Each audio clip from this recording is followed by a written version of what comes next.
completely characterize the circuit? Swing limits, yeah. So, we can do it. First, I will do it for the op amp in general and then for the specific circuit. We can go either way, but when you use an op amp, again you abstract out all the characteristics. You do not want to, every time you use the op amp, you do not want to go down to the transistor level and say, hey, which is in saturation, which is this and so on, right. So, just like we use a small signal model for the entire op amp, we would like to have some model of the swing limits, okay.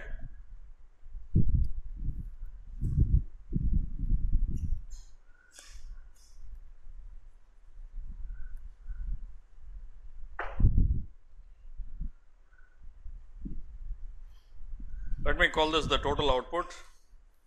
This is VICM. Okay. I mean, in previous cases when we had AC coupled circuits, the input signal was essentially the incremental signal to the incremental input signal to the circuit, and we expressed all our swing limits in terms of those incremental signals. Okay.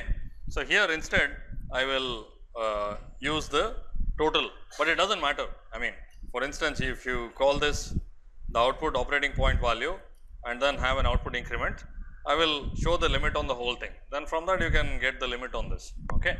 So, just to keep the number of terms small, I will do this. Okay. Now, what are all the signals we have?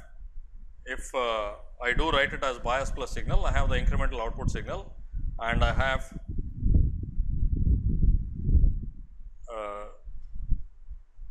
sorry, this is minus Vd by 2 plus Vcm, and at the input I could have differential and common mode increments. Okay. So, potentially I could write the swing limits in terms of all of these. Now, it turns out that most often you will specify the limit on the output, okay, that is output V naught, right.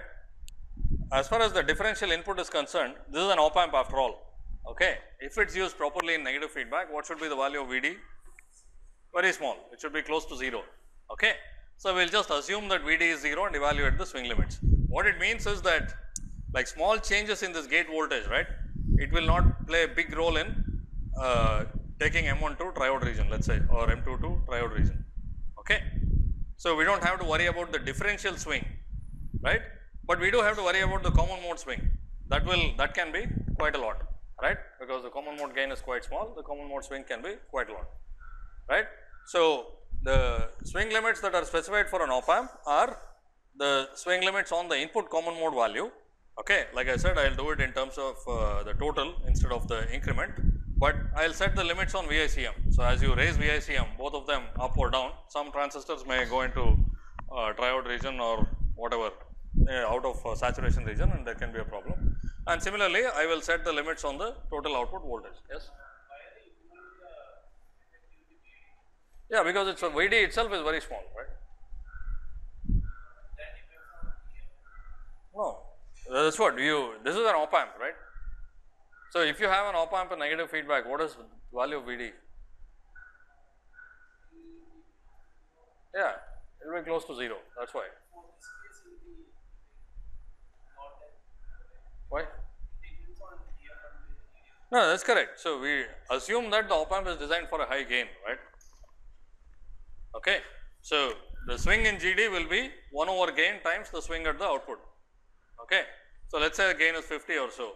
So, maybe if the output swings by a volt, this swings by 20 millivolts.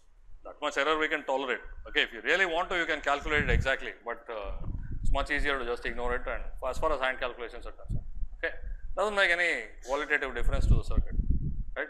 And then later when we move on to make even higher gain op amps of thousands, if you have a volt of swing at the output, the input swings by 1 millivolt. I do not see, the swing limit is an indication of, crude indication of how big a signal you can apply, right. You are not looking to evaluate that to within 1 millivolt accuracy. It is not that any circuit will behave very nicely for 999 millivolts and then very badly for 1 volt. Okay, things will deteriorate continuously. So, you want to get an idea of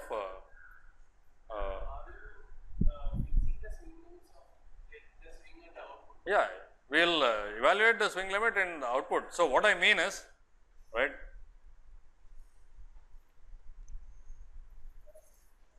this of course, this will vary and then send either M2 or M4 into triode region and so on. Okay. What I am saying is the small change in gate voltage because of the differential input of the op amp, that I can ignore and still be accurate. Okay.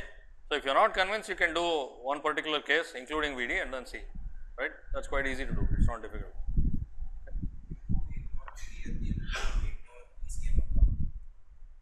VCM, there is, what is VCM? There is only one output, there is no common mode of two outputs, right. Okay. So, the output will change. Okay. It could be that the effect of VCM on the output voltage is small, that is fine. It could be 0 also, it does not matter, but in fact, in many cases we just assume the common mode gain of the op amp to be 0. So, that is okay, but changing VCM will send some transistors into triode region. It may not influence the output voltage, but it will have some effect on the transistors. Okay. Is this clear? See, I mean, in other circuits also we specified the swing limits in terms of the input voltage or the output voltage. First of all, here we have two input voltages, so to speak, the differential input voltage and the common mode input voltage. The differential input voltage is very small. Okay. So, we want and it makes more sense to specify the output voltage of the op amp. Okay. Because even while designing op amp circuits, how do you do it? You design it based on negative feedback and you evaluate the output voltage. Okay. And the input voltage of the op amp, if you assume ideal op amps, it is assumed to be 0. Otherwise, to a crude calculation, you can first calculate everything using an ideal op amp and then say that the input voltage is the output divided by the gain. This again will not be exact because the output voltage was calculated for the ideal case. So, but the input is very small and its effect in sending the transistors to triode or some undesirable region will also be small. Okay. Yeah, of the output we will calculate it. It is not that we will see. We can't say that VD is 0, right. If VD is 0 and the op amp has finite gain, then the output is not moving at all. That is not what we are assuming. We are saying that while calculating, let us say this is the best example, VGD of this, right, the drain to gate voltage of this. The drain voltage swings by a lot, the gate voltage swings hardly. Okay. I mean, the gate voltage can swing, but the contribution of VD, the differential input voltage to the gate voltage is very small. So, that we can ignore and still calculate.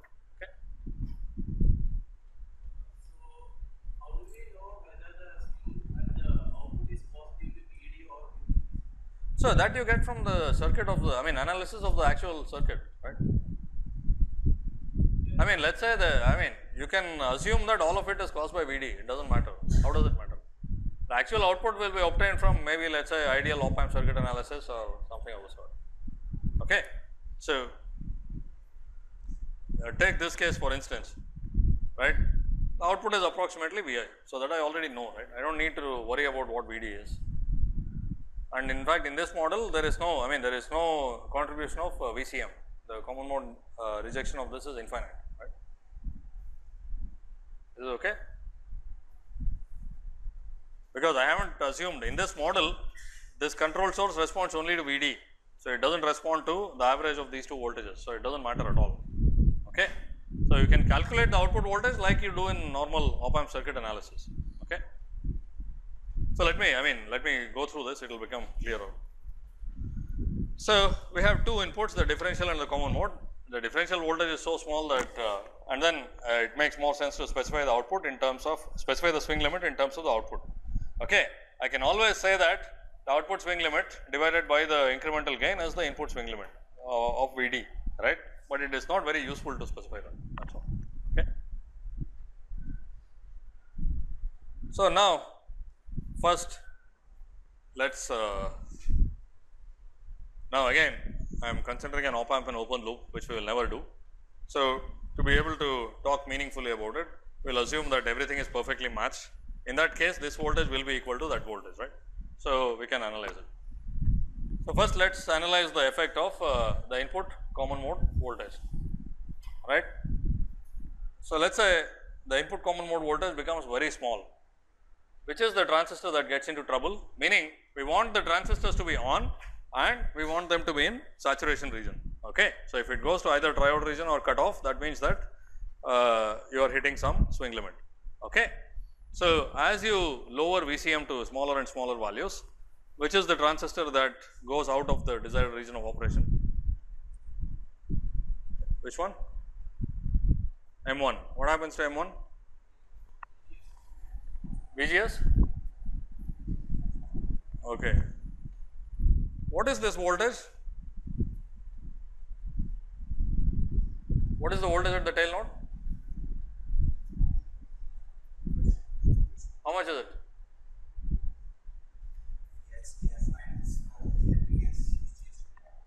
No, we are not talking about the incremental signals here. This is the total signal. In fact, imagine an operating point situation. The inputs are biased at VICM. What will be that voltage? Yes, Manideep, what is it? How would I calculate that? If the gates are at VICM, what will be the source voltage?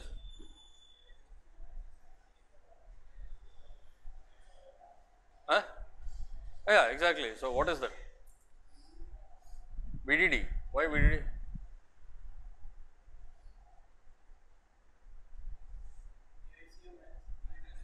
It's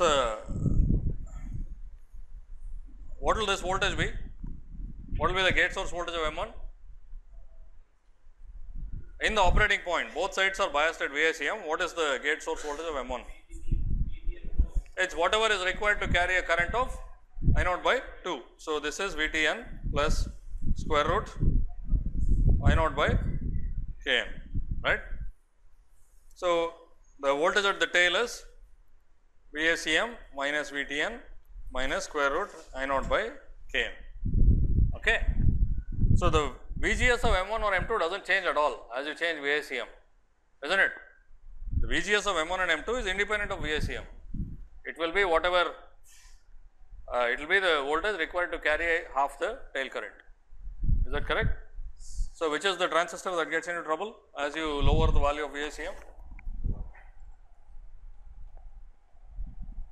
Which one? The lowermost one. Okay. So, first of all, I did not show the current mirror. Let me draw that. I naught and this M00 and M0 are identical. Okay. What is the minimum voltage required for M0 to stay in saturation region?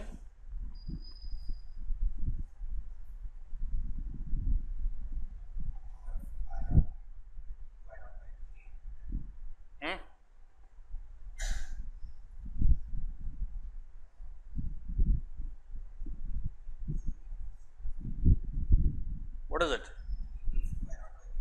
It is VGS minus VT of that transistor, which is the overdrive of that transistor, which is basically square root of 2 times the current divided by the way, since all these transistors can be different, let me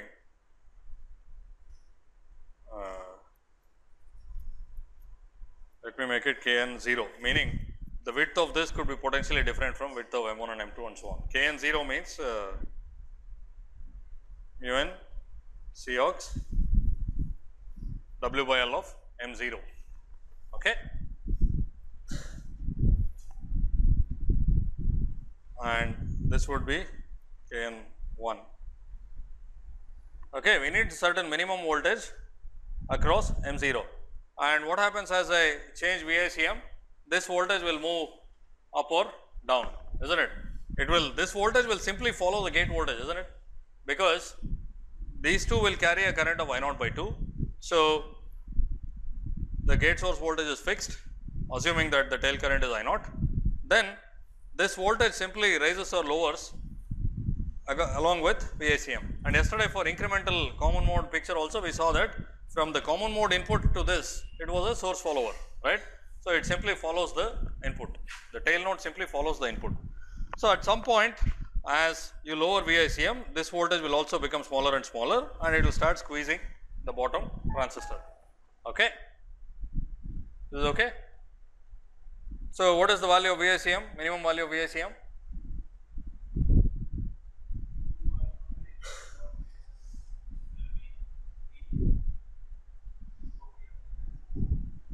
That is it. What is it? I mean, we have all the voltages, right? Just evaluate the limit and tell me.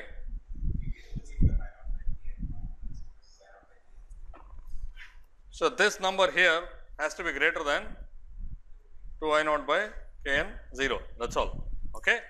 So, the lower limit of VICM is essentially, if I denote the this quantity, the overdrive, as VD sat, it is VD sat 0 at a current of I naught plus VGS 1 at a current of I naught by 2. Okay. Basically, we need to maintain enough voltage across this for it to remain in saturation, and the voltage required across gate source of M1 and M2 for them to carry a current of I naught by 2. Okay. And if I expand it out, I will get this quantity will be VTN plus square root I naught by Kn 1 plus square root 2 I naught by Kn 0. Okay. This is fine. So, the important thing in evaluating swing limits is first to figure out which transistor gets into trouble, right, as you raise or lower the a voltage, and that you have to do it by reasoning. I mean, you can try and analyze and calculate every single voltage in the circuit, but you have to be able to have some more feel for the circuit than that. It becomes easier. If you have expressions for every voltage in the circuit, of course you can do it, but it just is too messy. Right? Is this okay? So, what happens when VICM becomes large? Then also some transistor might get into trouble, right. We have now figured out the lower limit on VICM. What about the upper limit? What happens as I go on increasing M1? What happens? I go on increasing VICM. Which transistor gets out of M3? Can M3 ever get out of saturation region? Why not? Gate and drain are tied together. So, M3 is one thing that is safe, that will never get out of saturation region. So, which is the transistor that will get in trouble? M1 and M2. Okay. So, again these two voltages are fixed, right. What are the values of these two voltages? In this scenario, when I have both of these inputs, gates of M1 and M2 biased at the same voltage, what are the drain voltages of M1 and M2?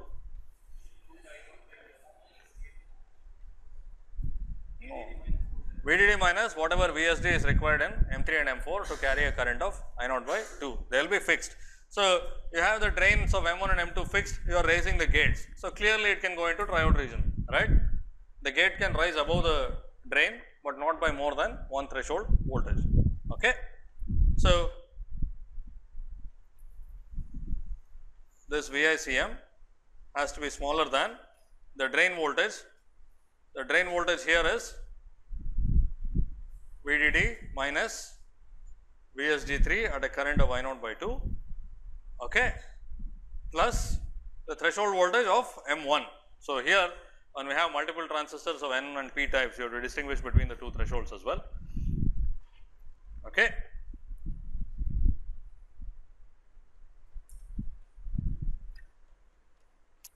This is fine. So, VICM has to be smaller than VDD minus VSG3 at a current of I naught by 2 plus VTN, and if I expand this out, I will get VDD minus VSG3 has VTP and square root I naught by Kp of M3, okay, plus VTN. If VTN or VTP are the same, these two will get cancelled out. So, you will have VDD minus square root of I naught by Kp3. That is, it can go to VDD, but within one overdrive voltage. Okay. So, that voltage VSD minus VT, that is called the overdrive voltage, right.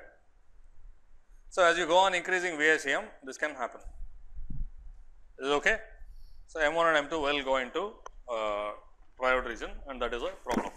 By the way, we are doing this for this op amp, this simple op amp, which is a differential pair with a current mirror load. This is known as a single stage op amp. Okay. I have repeatedly said that this is basically like a single common source amplifier. So, this is what is known as a single stage op amp. Later, when we want to get more substantial gains, we will go to higher number of stages. Now, we evaluate the swing limits for a single stage op amp, but like I said, the input structure of most op amps looks like this. So, the input swing limit of every op amp that uses this input differential pair will also be the same. Okay. Is this fine? So, later we will go to a 2-stage op amp, but the input part of it will be exactly the same. So, the same results will also apply in that case. Okay.